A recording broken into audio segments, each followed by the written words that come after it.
Let's get salty!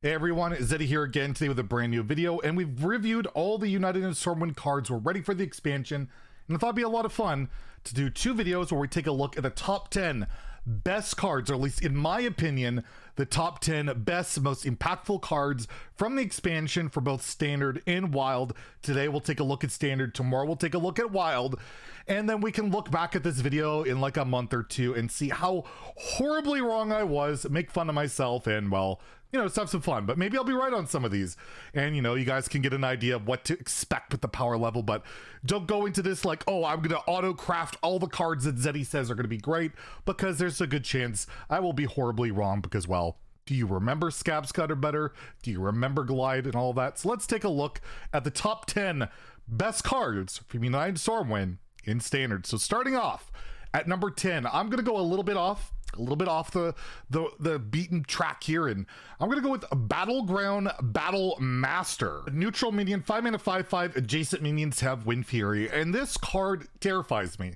This card terrifies me because when you have cards like, I don't know, Conviction, you could just stick it on anything and then just give it Wind Fury and push an insane amount of damage.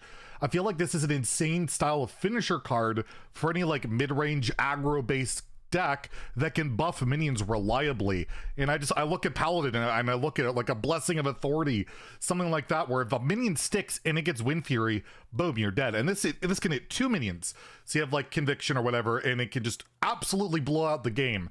So this card, I feel like, can be really fit into certain like aggro mid-range decks as a big-time finisher, where if you leave any high attack minion, period, or moderately high attack minion on the board, you're probably dead if they're running Battleground Battlemaster. Number 9, I have Granite Forgeborn, the 4 mana 4/5 Shaman Elemental Battlecry. Reduce the cost of elementals in your hand and deck by 1.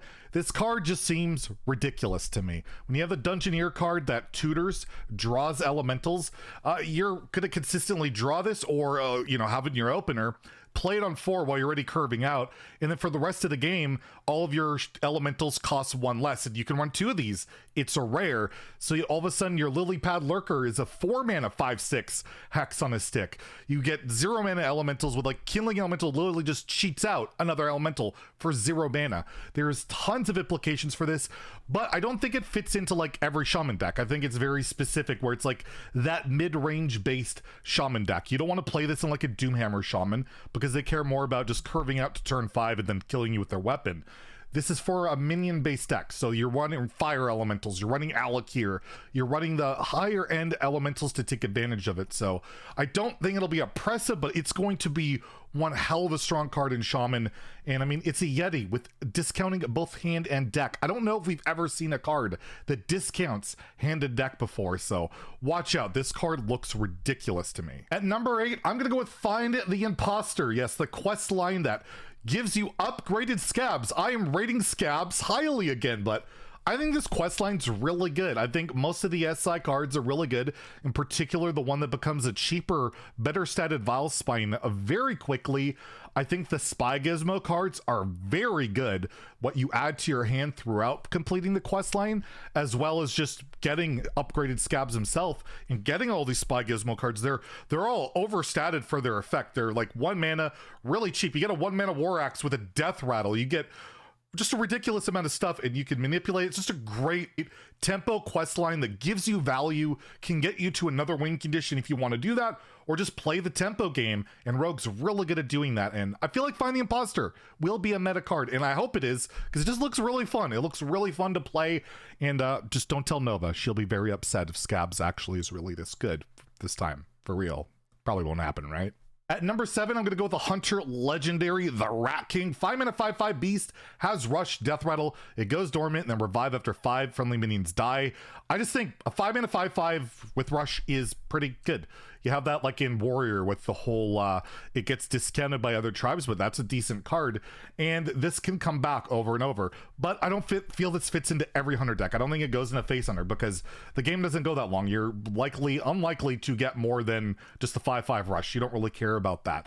I feel like a mid-range Hunter will emerge. I'm not sure about the Reno Hunter, the Raza Hunter style thing, being legitimate in standard. It could be, it's very powerful, but I do think a mid-range hunter can be very good because it get all these great 5-drops. I feel like this is the card that makes guardian animals finally maybe work in hunter, but it is 8 mana on hunters. That's kind of rough, but I'm kind of going out on a limb on this one. I just think the cards are really sweet. I want to see it see play. I feel like mid-range hunter can kind of be a thing, and I hope the Rat King is a part of it. And I just think it's a really sweet card, and I'm being more hopeful on this one than realistic, but maybe the Rat King can emerge as a real king in the meta.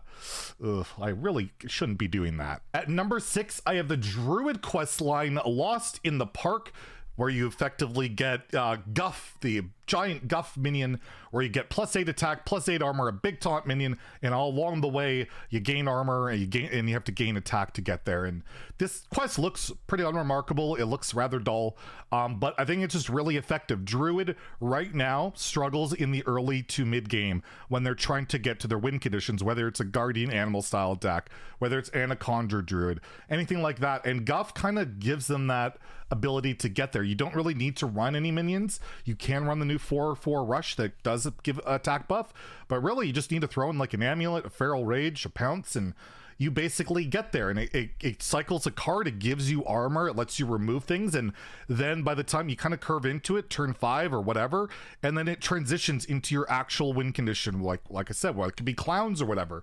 I just think it's a versatile, good quest line that lets druids survive the early game, and that's what they're really struggling with right now, is surviving. And you can even put in like the copy spell and get another Guff for another 8 armor, 8 attack or whatever, and it's still an 8/8 taunt your opponent has to deal with. So overall, I think Lost in the Park will fit into multiple druid archetypes. Again, it's not a win, it doesn't win the game on its own, it's not sexy, it's not crazy, but I think it'll just be a really good card and will fit in kind of like Malfurion did back in the day as the old Death Knight. At number 5, I have another quest line of the Demon Hunter quest line, the Final Showdown, where you gotta draw 4 cards, 5 cards, 5 cards. You get like a 14 discounts at that point, and then at the very end you discount more cards to each for the rest of the game. And I just think that I feel like the quest line activations are pretty much better or as good as the reward itself. Like, getting that much mana cheat while you're cycling through your deck is ridiculous, and that mana cheat allows you to better cycle your deck, and you can play an aggro, or not an aggro, but more of a mid-range burn strategy. You could play a combo strategy. It fits into a lot of different archetypes, and it doesn't require, you draw so many cards in Demon Hunter, you can forego that opening card with the Final Showdown. I just feel like this is another quest line that's just versatile, that can do a lot of mana cheat, a lot of good stuff, and can fit into multiple decks. So Final Showdown for me is definitely a card to look out for. Number 4, I'm going to go with the Druid tradable spell, Best in Shell, 6 mana, summon 2/7 turtles with taunt. It's tradable, which I don't think is super relevant because this card just seems broken to me. It's a 6 mana, 4/14 and taunt. Period. You solar eclipse this, that you double that up, and you just hit an arbor up on this. Think of the stats, think of how much attack all of a sudden your 2/7s have. I just feel like this is auto include in any spell heavy deck in Druid because it just lets you live. Like I said, Druid struggles to live, and this can help get that mid game again there. It's just an absurd amount of stats. I don't see how this card doesn't see play. It's super good, it's super flexible. And yeah, if you draw it early, you can just trade it away if you have nothing else to do. So overall, ridiculously good card. And I feel like this could easily be 7 and still probably be playable. But I think I said the same thing about Guff in the last expansion, so maybe I'm completely wrong on that one too. And number 3, my last quest line on the list is Command the Elements, where you have to play a bunch of overload cards, and your reward is basically getting double the spells for the rest of the game.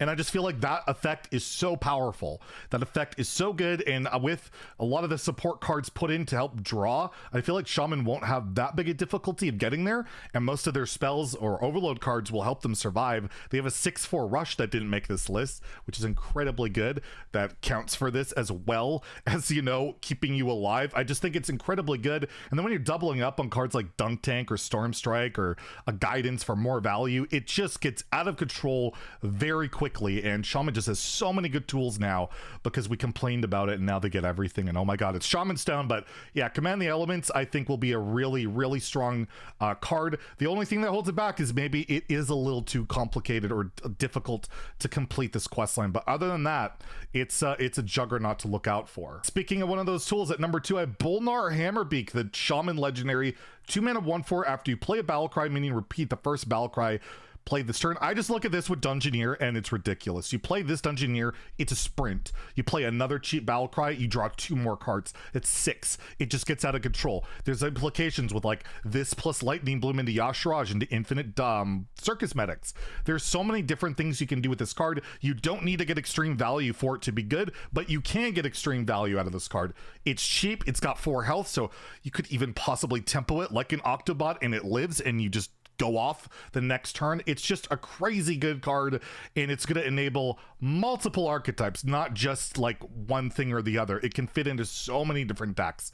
Definitely a ridiculously good card. And at number 1, my top rated, my highest rated card for standard is Cornelius Roam, the 6 mana 4/5 neutral legendary. At the start and end of each player's turn, draw a card. It's effectively a 6 mana 4/5 draw 2, and if it lives for a turn, it draws like 6, and then, well, you're gonna fatigue or whatever. But if you're a mid-range deck that could just pump things out, like, you know, the Elemental Shaman that has cheap elementals, you're gonna kill your opponent, and they can't really ignore a 4/5 because it's gonna hit them in the face too. It could be buffed up, whatever. This card is just fits into like any mid-range deck that needs cards, and there's so many of those where it's Rush Warrior, a Shaman deck, Paladin. It just fits in perfectly into so many different decks that just kind of typically can run out of steam by turns 5 and 6 on cards, and boom, drop Cornelius, you at least get 2, maybe more, and then you're off to the races yet again. Super good card. And there you go. Those are my picks for the top 10 United in Stormwind cards for standard. Tune in tomorrow where we'll go over the top 10 wild ones, and, well, should be a lot of fun. If you enjoyed the video, please like and subscribe. Have a great day and stay salty, my friends.